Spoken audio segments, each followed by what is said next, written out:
Une disparition soudaine, une enquête sous tension et un crime insoutenable.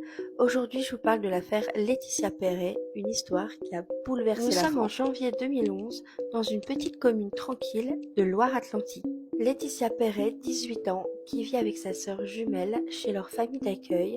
Cette nuit-là, après son service dans un restaurant, elle monte sur son scooter pour rentrer chez elle, mais ne passera jamais la porte de sa maison. Le lendemain matin, sa sœur Jessica se réveille et réalise que Laetitia n'est jamais rentrée.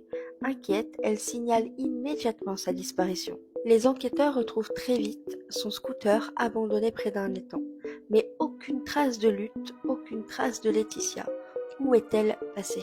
On se porte très rapidement sur un homme, Tony Meillon, un homme instable au passé violent qui a déjà été condamné à plusieurs reprises pour des faits d'agression.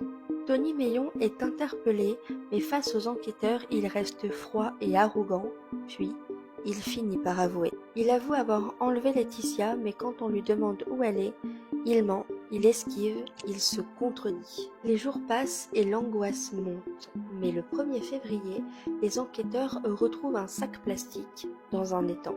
À l'intérieur se trouve une partie du corps de Laetitia.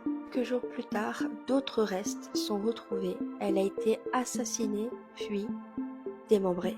Tony Meillon, lui, est jugé en 2013. Il est reconnu coupable et il est condamné à la réclusion criminelle à perpétuité avec une peine de 22 ans de sûreté. Mais comment un homme aussi dangereux et instable n'a-t-il pas été surveillé après toutes ces condamnations ?